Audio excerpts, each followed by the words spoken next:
From the high desert of Boulder, Colorado, a mutant nexus at the base of the foothills of the Rocky Mountains, about a mile above the sea level portion of the Babylon Matrix, where we are nestled just beneath the beautiful Flatiron Mountains, this is Jonathan Zapp of zapporacle.com, and welcome to this podcast of Mechanical Resistance Matrix.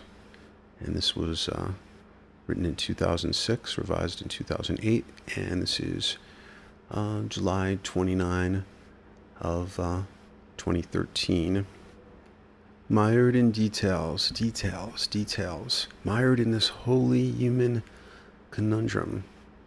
The power of embracing the totality of this, beyond these petty little hobgoblin trivialities, glowing like furious embers with their little pitchforks.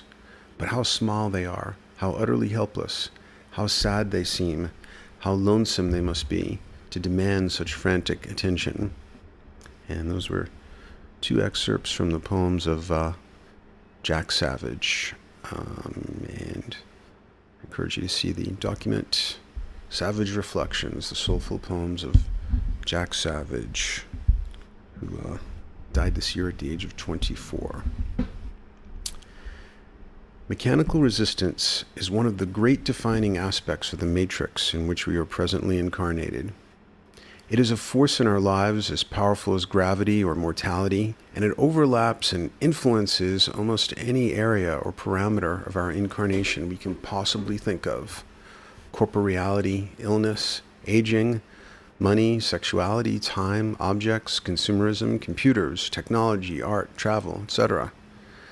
I'm trying right now to think of an area of my life that does not involve mechanical resistance, and I can't think of a single one. If instead I try to think of areas of my life where there is mechanical resistance and where I wish there was less, the list that populates itself in my mind is so numerous and detailed that it starts scrolling off the mental desktop.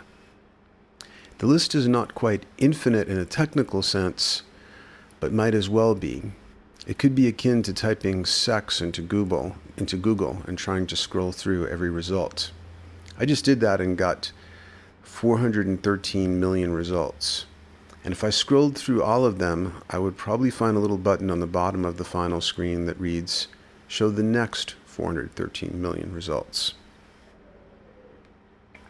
Similarly, when I do an intrapsychic search, a wet drive search on mechanical resistance, and click on the search my entire life history and search all areas of my personality options, I get a scrolling list of just over 11 trillion files. And I know that this is just the first page of results. Or at least these are approximately the search results I would get if I had a brain-computer interface chip implanted in my cortex, which to the best of my knowledge has not yet occurred. I decided to create a bit of mechanical resistance for you, the reader, by not defining mechanical resistance in the introductory paragraph. Mechanical resistance is as easy to recognize as a stubbed toe, but is also as hard to define as life itself, because there are trillions of subspecies of mechanical resistance. For example, your computer loses its ability to play MP3s, a subspecies of mechanical resistance. So you go to the help screen to look for a number for tech support, but they hide those live contact phone numbers near the bottom of an obscure menu you can't find, because they want to discourage you from using phone tech support. This is just one of the numberless subspecies of mechanical resistance. Intentional obfuscation in voice jails or websites to keep you from interacting with a live person. Since you can't find the tech support number, you instead go to where they want you to go, the friendly link to an online troubleshooter. You click on the link, but get a "cannot display this page" warning. Something has caused your internet connection to go down. You check for loose connections, do the Windows Internet Connection troubleshooter, neither of which work. So you restart your computer, which solves the connection problem that happened for reasons you don't understand and never will understand, but that will almost certainly cause more connection problems in the future. Now, of course, this was written when I was using Windows, and now I have a Mac. There's a little bit less mechanical resistance these days. This is the denial of internet service subspecies of mechanical resistance. Now your connection is back up, and you type MP3s won't play, into the search window of the online troubleshooter. 0 results found is the infuriating result. Another subspecies of mechanical resistance, the outrageous and nonsensical failed search return. You know that you are not the first person in the universe to have a computer that failed to play MP3s, so you type in variations like no audio MP3, MP3 failure, MP3 trouble, MP3 player problems. 0 results for any of these. So then you just type in MP3, and now a whole set of results comes up, and right near the top of the list is MP3s won't play. So now you click on that, and a beautiful window pops up. It says, MP3 won't play problem-solving wizard. This is more than you even dared to hope for. Some sort of digital avatar designed exactly for the sort of problem you're having. Your hunched-over posture of defeat shifts, and you sit up straighter and stretch, your body relaxing from the frustration of dealing with several subspecies from the vast phylum of computer-based mechanical resistance, a major branch of the mechanical resistance tree of life. But when you stretch, you inadvertently knock your cell phone off the table and engage another vast phylum of the mechanical resistance tree of life, the unintended gravitational effects pertaining to small and valuable objects phylum. Now you have to undo all the effects of stretching because you have to bend down and reach under the table to the cell phone, which you can't quite reach with your fingers. You use your right leg and foot to reach toward the cell and sort of rake it over to your hand, which is then able to grasp it by stretching to your furthest limits and wrenching your neck and back in the process. You succeed in grasping the cell and bringing it back to the table, what an astronaut doing an EVA would call a positive capture. But the weight of the cell phone doesn't feel right.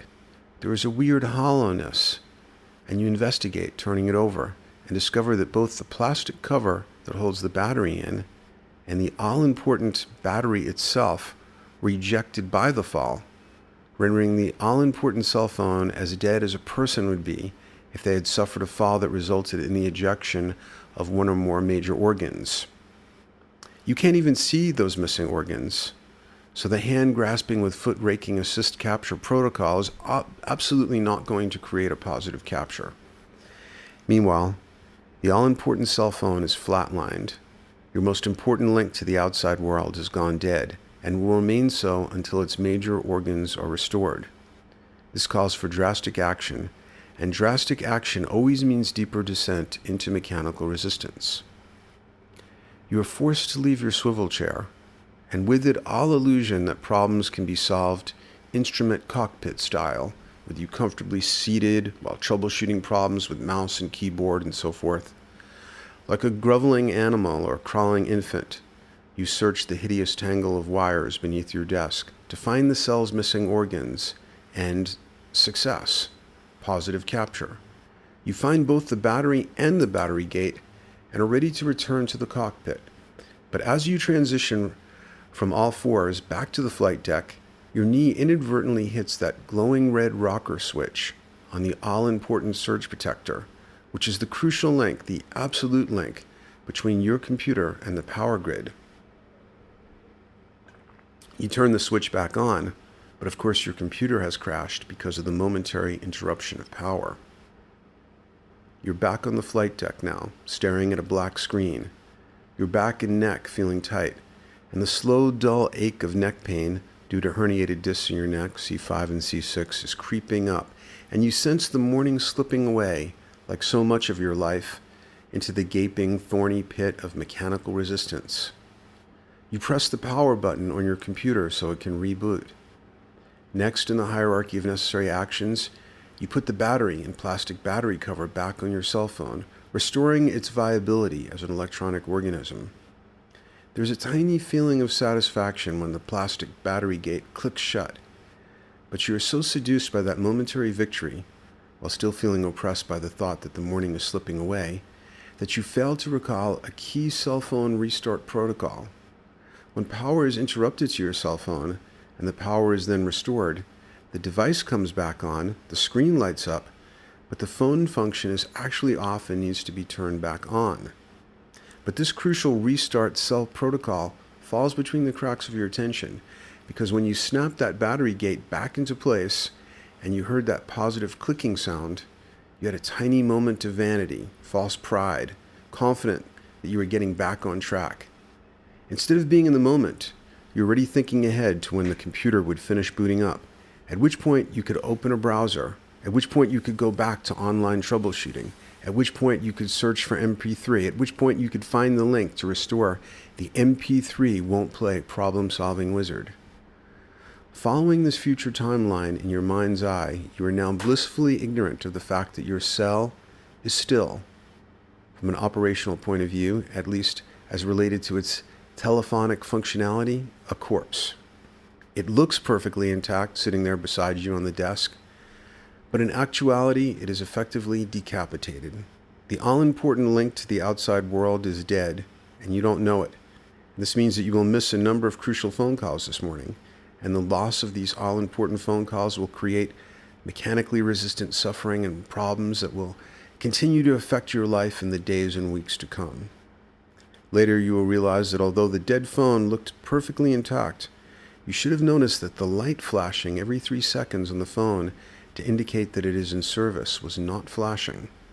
This failure, the grievous human error of not noticing that flashing light, is the close analog of rescuing someone from a serious fall, restoring any ejected organs they may have lost, feeling even a sense of personal triumph in this rescue and organ restoration, and then failing to notice that the rescue person was not breathing, a crucial detail that, if omitted, defeats the whole point of the rescue.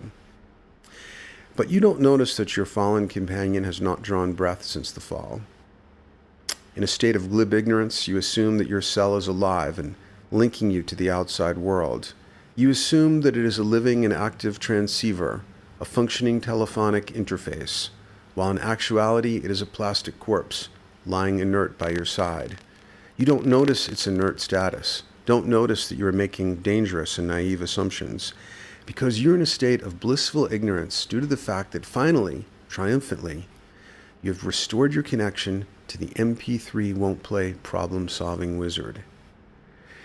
This wizard generates an all-American aura of can-do problem-solving confidence. It stands amidst the wreckage and multiple frustrations of your morning like an astronaut with that right stuff glint in the eyes, ready to take charge of your Apollo 13-like computer and keep working the problems until they are solved one by one. Probably this wizard will link you to other problem-solving wizards, which will fix all the troubled areas of your life, step by step. Your relationship to the MP3 won't play problem-solving wizard involves neediness, high expectations, and idealization. This sets you up for a painful shock and disillusion when you click Next, and the MP3 won't play problem-solving wizard states, first check and see if your USBN driver port's access processor is enabled, then click Next. This is not at all what you expected or wanted. For one thing, you don't have the slightest idea what a USBN driver port's access processor is. More importantly, you don't have a clue where it is and how to check if it is enabled. And the wizard doesn't tell you. It just assumes.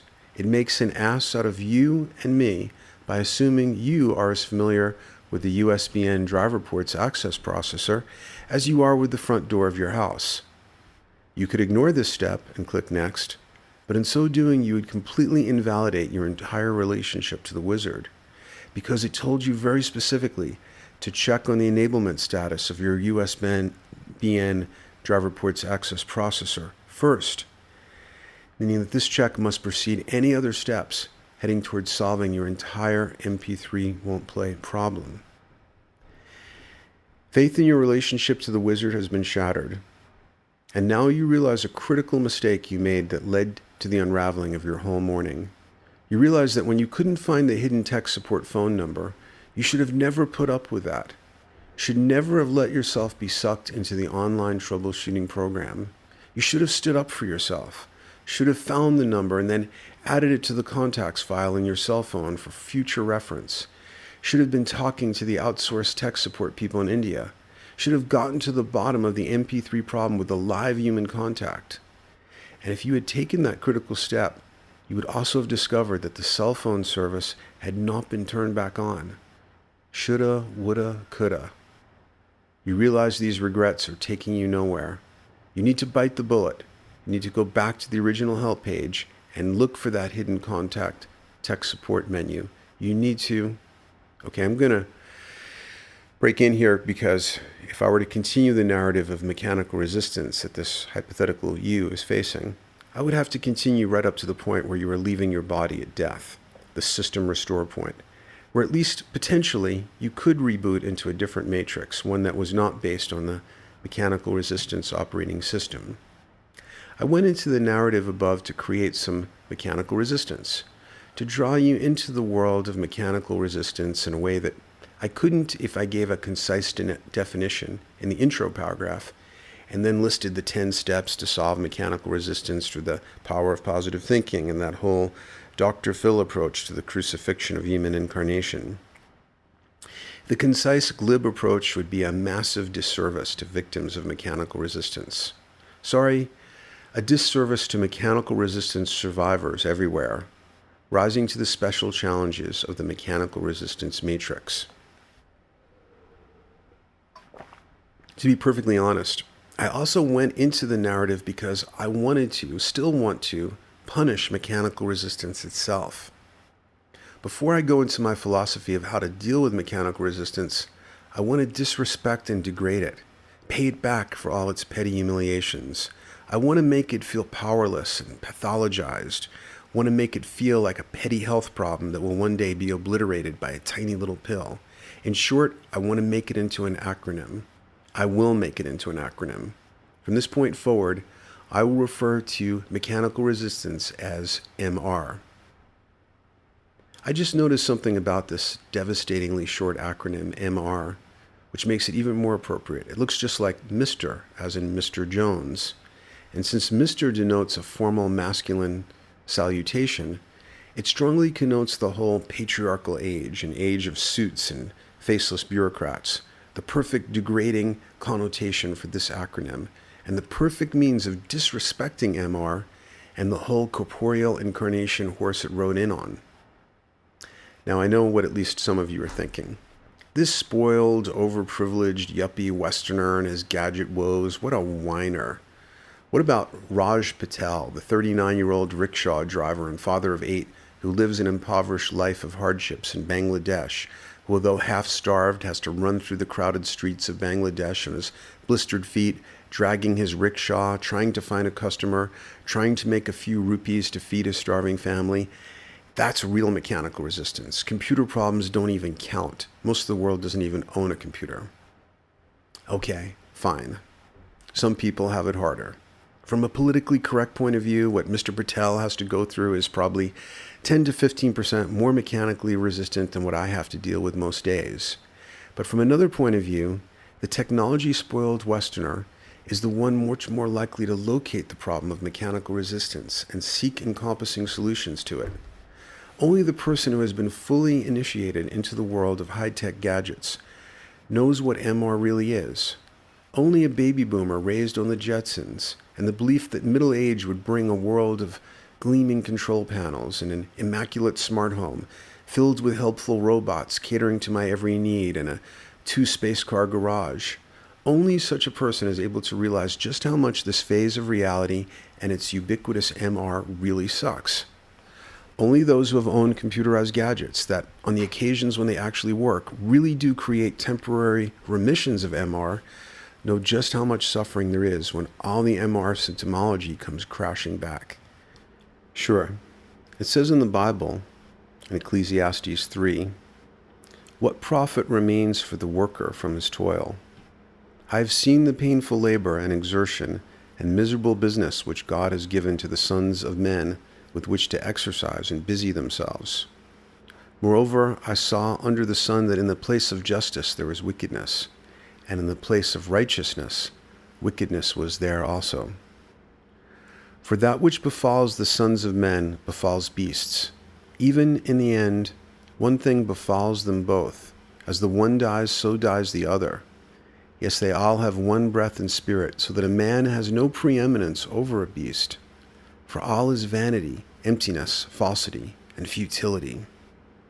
All go to one place, all are of the dust, and all turn to dust again. Who knows the spirit of man, whether it goes upward, and the spirit of the beast, whether it goes downward to the earth? Okay, I can understand that. What befalls the beast befalls the man. I just didn't think that what befalls the man applied to a baby boomer growing up at the dawn of the space age, where technology was supposed to get us light years past what befalls the beast. But now, in middle age, my baby boomer belief that we would triumph over MR into a techno-utopia has crashed. Now I live in a universe where I realize that what befalls the beast befalls the shiny new gadget, and therefore befalls the person who owns the shiny new gadget, and therefore there is absolutely no escape from MR while we live in the MR matrix, the MRM. Ultimately, we will solve this, probably by some baby boomer messiah tapping into the source code of the MRM and teaching us to fulfill the promise of the new age and to truly create our own realities. Meanwhile, I need a philosophy, a practical philosophy for dealing with MR. MR, can't live with it, can't live in the MRM without it. That's almost a philosophy, but it is annoyingly existential and fatalistic. I know I can't live without it, but I need to know how to live with it without getting overwhelmed by stress. The first step in creating such a practical philosophy is for me to switch off the over-the-top, gadget-crazed, mutant baby boomer voice, which is starting to exhaust me and seems more like MR rather than the rebellion from MR it started as. Taking a break from my voice, I just did an I Ching reading on how to handle MR. Since the I Ching doesn't have an ego, and since it probably does not own a computer, it didn't have to vent and rant for many pages as I just did. Instead, it offered an appropriate stance toward the problem in calm and concise words. The main hexagram I got was number 62, usually called Preponderance of the Small. I particularly like the general text on this hexagram in Sarah Denning's The Everyday I Ching, and I very particularly like her name for this hexagram, Attention to Detail. These three words encapsulate a practical, warrior-like stance for dealing with MR. They were a very helpful reminder to me because I have never been a good detail person. This was apparent from early childhood, even from psychological tests. I was good at high-level pattern recognition, but not good at noticing off details. I am an introvert, and so much of my attention is going into my inner world that I lose track of details happening in the outer 3D world. Small object tracking is a problem. When I transition from one place to another, I tend to leave things behind. This relates to what used to be called the absent-minded professor syndrome. Professor J.R.R. Tolkien, who had one of the richer inner lives of any human being, is an example. According to his son Michael, whenever he went to the bank, they would give him back the gloves, umbrella, or other items he left previously. One time he put his deposit in his mouth and passed his false teeth across to the teller. It's easy for me to be all the way into my inner world, but it is hard for me to be all the way out in the 3D physical world unless it is some special circumstance like mountain climbing. So much of what I have to do in the outer physical world seems boring and mechanical to me, and meanwhile there is so much interesting content going on inside my psyche. Lots of people want to do anything to get outside of themselves, to distract or focus themselves on anything but the tape loops and psychic entropy in their heads. But this has not been the case for me in many years. Inside my psyche, intuitions are in constant birth. Images and thoughts appear, realizations, Socratic dialogues, and much of this content is highly interesting and entertaining. Meanwhile, so much of what I have to do in the outer physical 3D world seems boring and mechanical, cleaning, laundry, going here and there, doing errands, and so forth. While I go about these tasks, I am usually not completely focused on them. I am largely in my inner world, and headphones and podcasts, spoken books, etc. on my tiny MP3 player very often supplement that inner world. This audio track is often so entertaining and interesting that I look forward to doing the most completely mechanical tasks like laundry so I can focus in on the audio content. Most of the novels I take in are on tape, CD, MP3. Some tasks like laundry are so mechanical that this is perfectly appropriate. I don't need to think about folding shirts. My automated kinesthetic memory knows how to do it, and I can be in the world of a novel, for example, and do the job just fine. But there are other external jobs and activities that involve details that require more than automated attention. Some of them, like troubleshooting a computer problem, demand all my focus and need great attention to detail. Also, if your inner world is not so entertaining, if it is oppressing you with psychic entropy and tape loops, then follow the principle coined by the self-help movement. If in doubt, focus out. Shift your focus from inner chaos to acute attention to the details of the outer world. We can start to enumerate specific and practical principles for dealing with MR. Number 1, pay attention to detail. 2, if you neglect, ignore, or unconsciously presume upon details, those details will most likely bite you in the ass. 3, if in doubt, focus out. The Everyday I Ching begins its general text on number 62 with a quote from Sir Arthur Conan Doyle. It has long been an axiom of mine that the little things are infinitely the most important. The general text describes a situation where great undertakings may not be possible, and thereby the small preponderates. Ms. Denning writes, "Go calmly about your daily routine. Occupy yourself with ordinary everyday matters. Do not consider any task as being beneath you. You cannot be too thorough in your attention to detail. Know your limitations. Do not overextend yourself or try to take on more than you are truly capable of." These are almost deceptively simple sentences because they are loaded with crucial insights expressed in everyday language. Go calmly about your daily routine. Calm, attentive patience is the most effective way to deal with MR. If I'm not calm, if I let frustration get to me and I become frantic, compulsive, or angry in response to MR, then I'm likely to force progress. The key won't turn in the lock, so I force it and it breaks off in the lock, necessitating a repair by a locksmith. But if I patiently and with great attention to detail jiggle the key in the lock, I might find just the right way to open it. Knowing my limitations is another key for me to improve my stance toward MR. A stereotyped example is that I gauge time based on how long I think it should take me to do various things, not on how long it actually does take, and not allowing for the MR that inevitably makes things take longer than I think they should.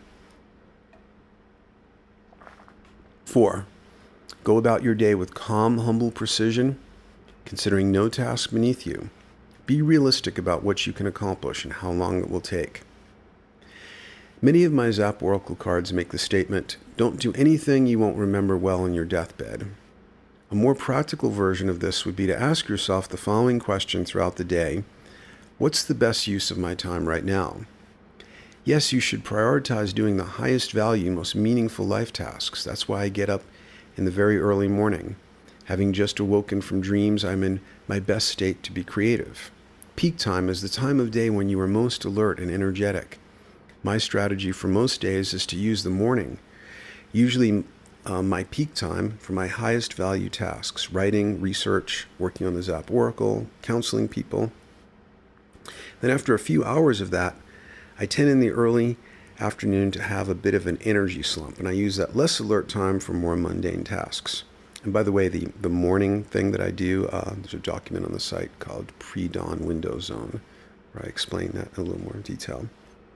I have to be careful not to neglect the high-value activities or the necessary mundane ones.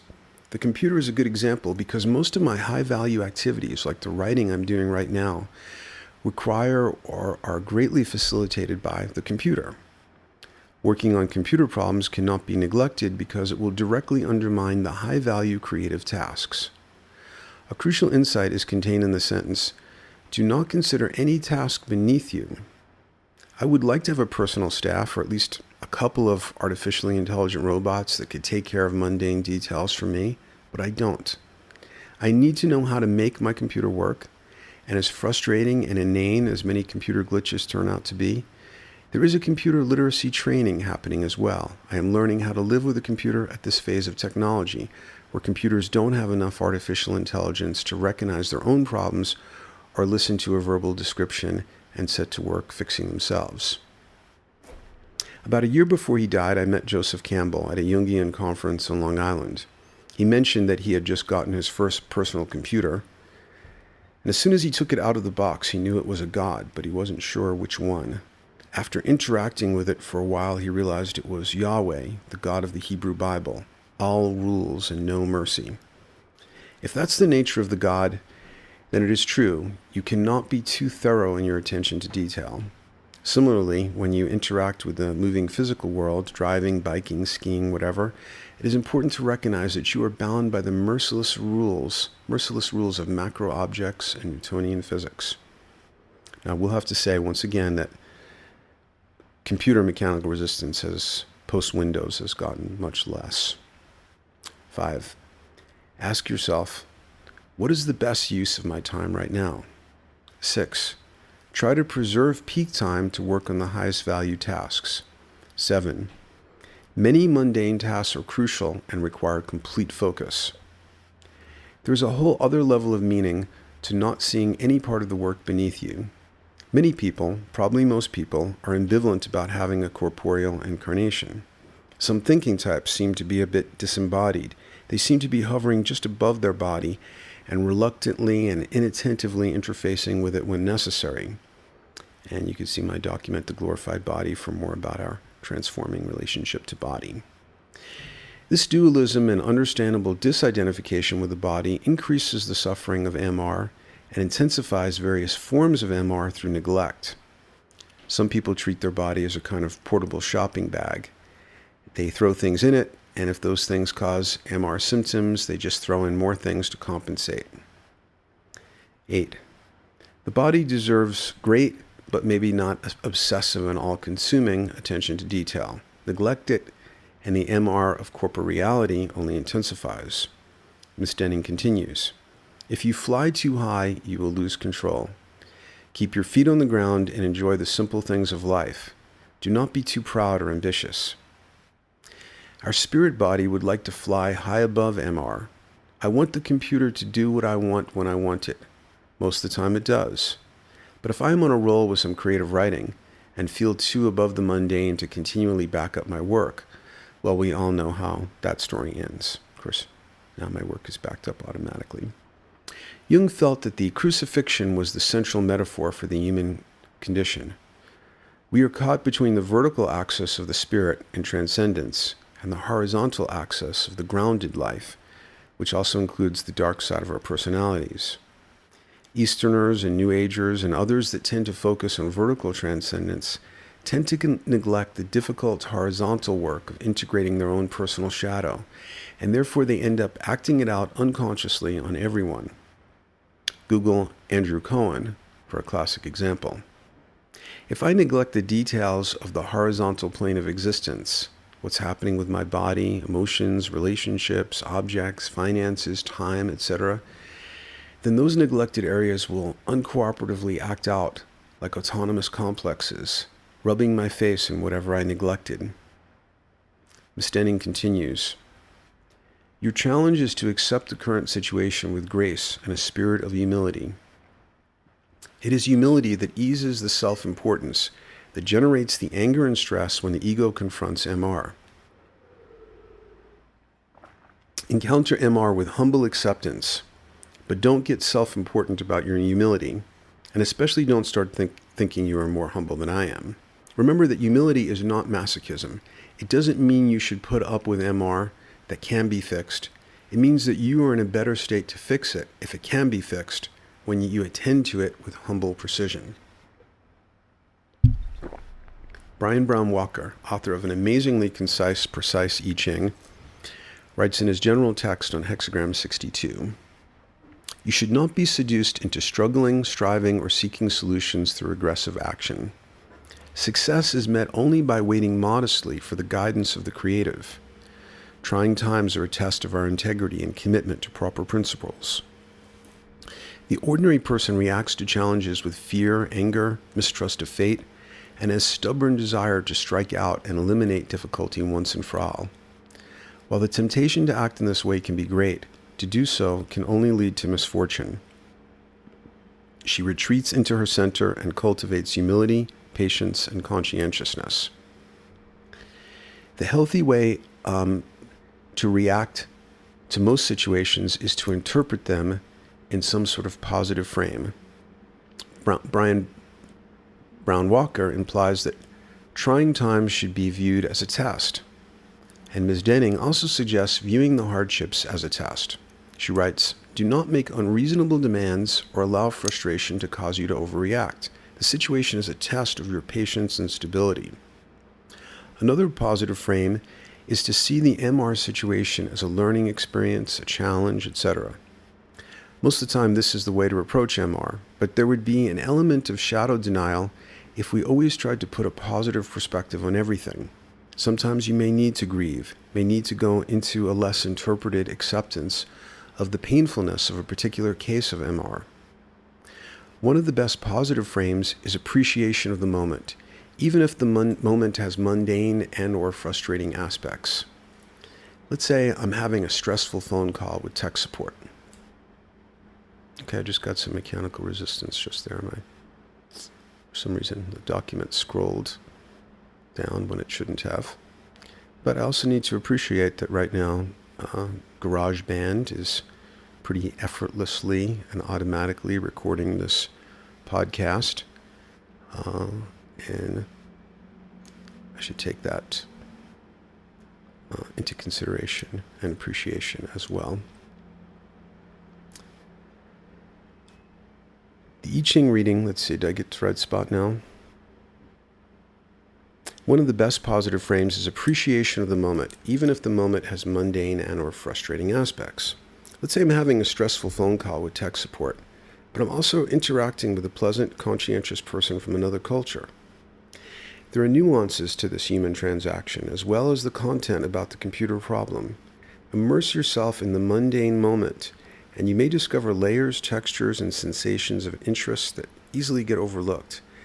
And, for appreciating the artifacts and transactions of the very modern world, I recommend some of the more recent novels by William Gibson, who is famous as the father of cyberpunk with his breakthrough novel from the 80s, Neuromancer. But his last three novels, Pattern Recognition, Spook Country, I forget the third one, are set in contemporary time. But William Gibson, who writes some of the most exquisite sentences ever written in the English language, will give you this intense appreciation for objects that may not seem special to us because they're ubiquitous and part of modern life, but he sees them with beginner's mind and with an incredible attention to detail. The I Ching reading I had after an intense bout with MR earlier this morning helped bring the creative muse forward and invited me into the present writing session, a massive one-sitting writing session. If the computer problem had an easy resolution, I wouldn't have written this. I would have been scanning in 35 linear negatives to store future images for the Zap Oracle, etc. Useful work, but very mechanical compared to a muse-inspired writing session. The MR got reinterpreted into an opportunity for creativity. Race car drivers are trained that if they're heading toward the wall, they should avoid looking at it. They should look at where they want to go. In other words, it is more effective to shift your focus from obstacles to the open avenues of possibility. 9.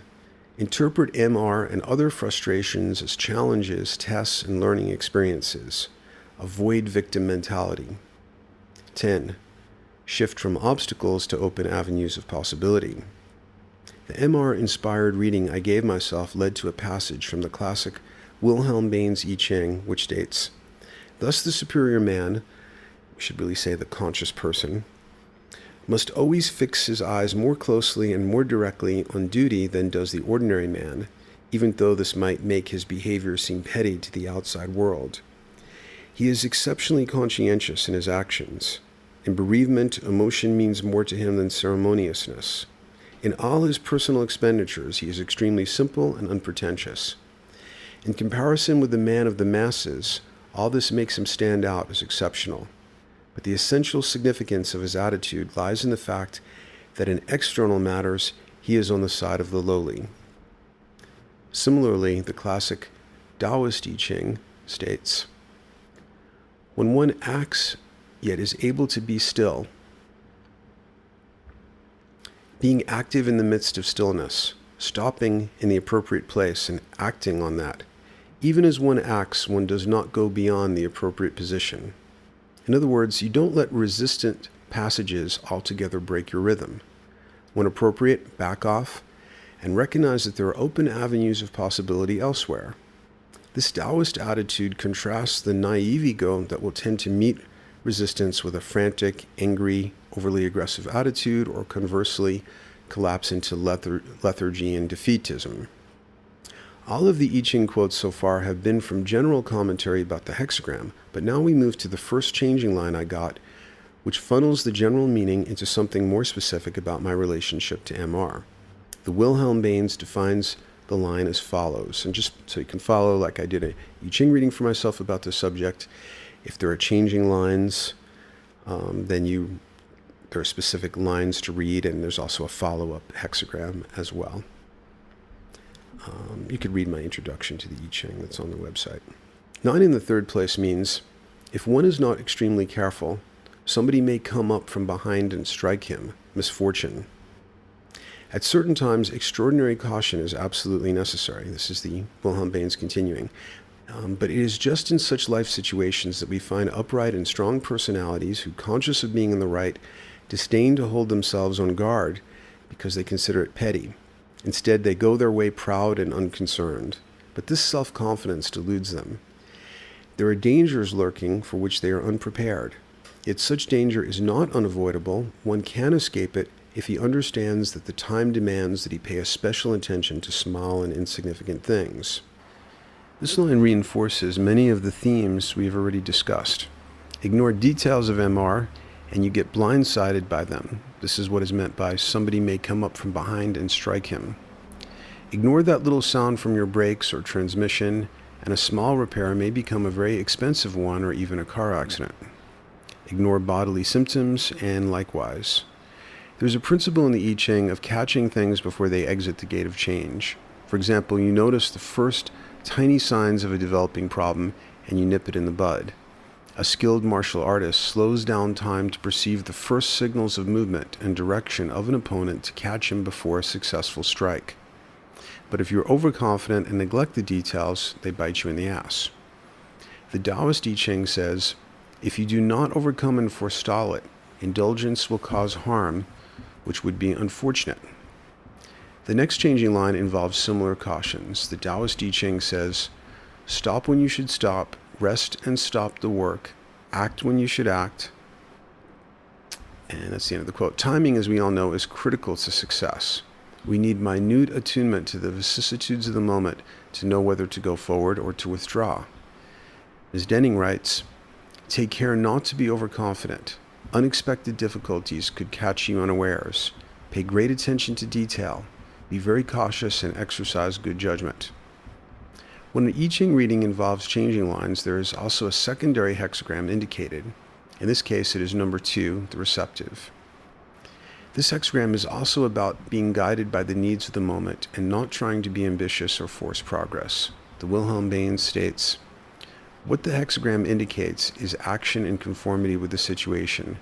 If he knows how to meet fate with an attitude of acceptance, he is sure to find the right guidance.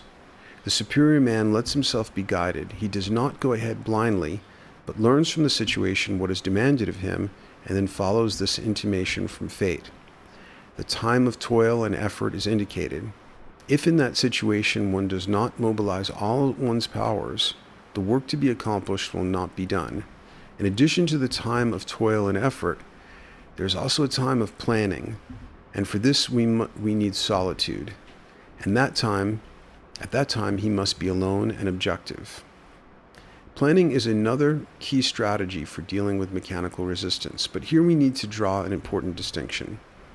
Planning does not mean egoistic pre-structuring of the future, a brittle lattice of expectations of what will happen and when. This would be completely contrary to the Taoist approach, which recognizes the future as the unknown and emphasizes intuitive, creative adaptation to the moment. But emphasis on the now does not replace the need for planning. And this brings us to our next principle, number 11. Employ planning as a strategic activity engaged in the present with a full awareness that future developments may require that the plans be changed. In other words, the plan proposes, but the Tao disposes. 12. The more you are spontaneous, creative, or rebellious, the more you need some structures of discipline, organization, and even scheduling so that MR doesn't rule your life.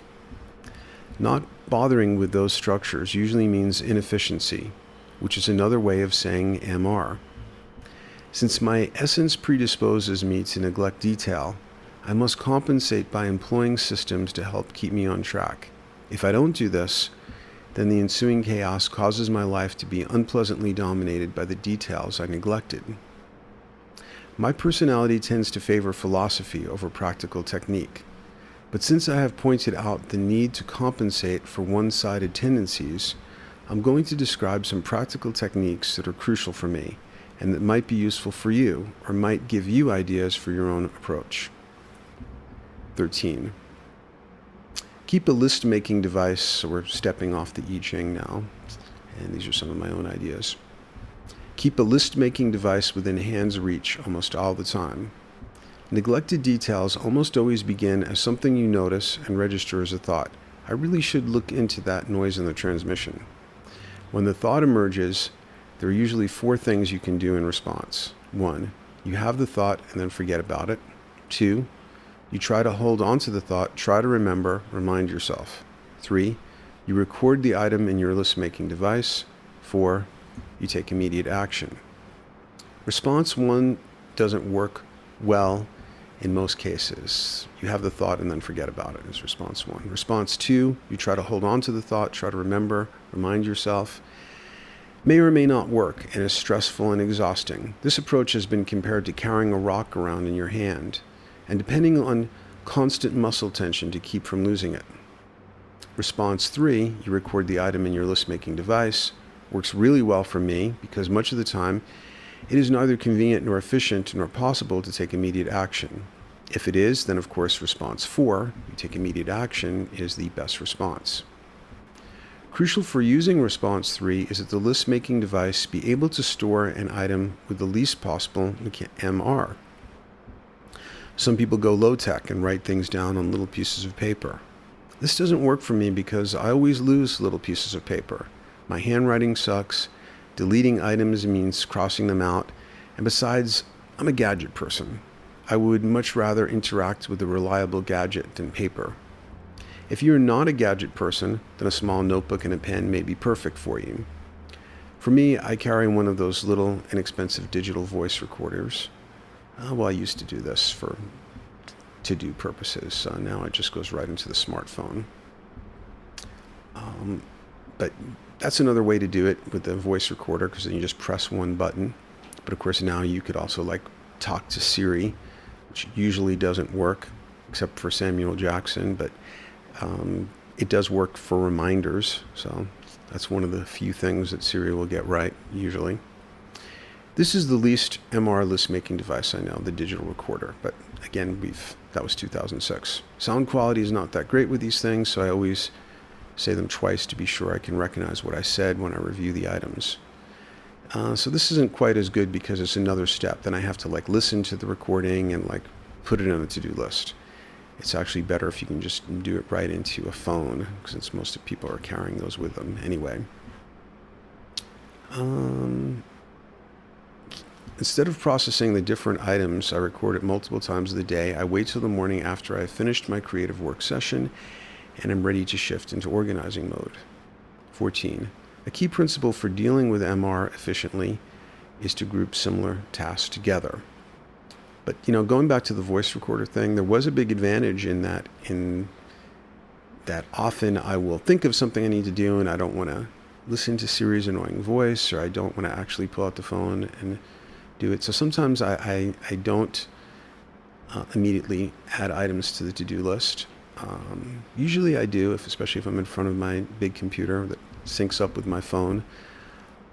But if you find that you don't actually want to deal with the Lilliputian keyboard or the bad voice transcription of a smartphone, and so you actually don't do it, and that if you had a little recorder where you just press one button, you do, then you could consider that.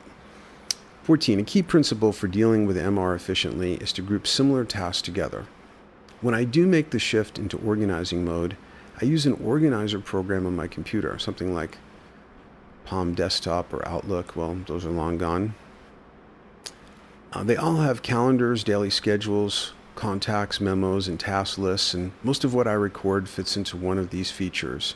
For example, under memos, I have a video list and a book list. So if someone tells me about a DVD I should get, I make a voice note and then add it to my video list, which I can refer to when I am in the video store. That was, I guess, back in the days when we went to video stores.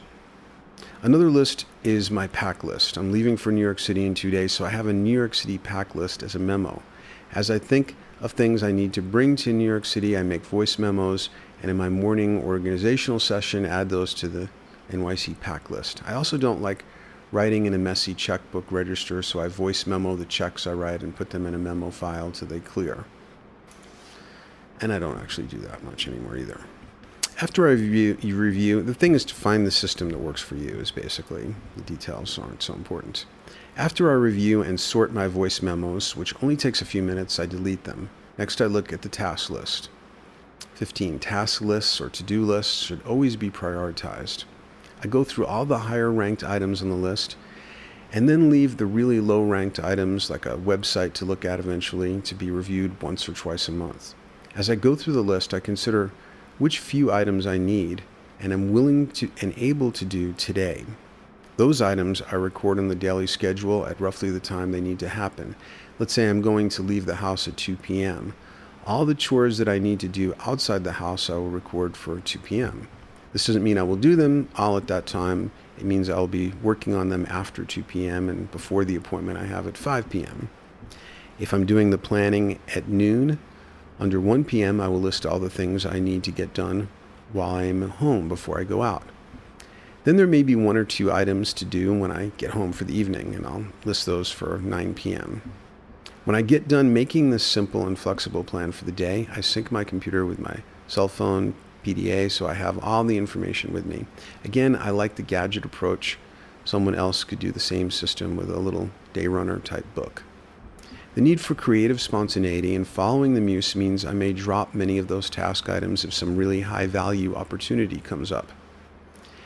I had a list of things to do today, but I'm choosing to put them off because I'm on a roll with writing this in one massive session that started early this morning.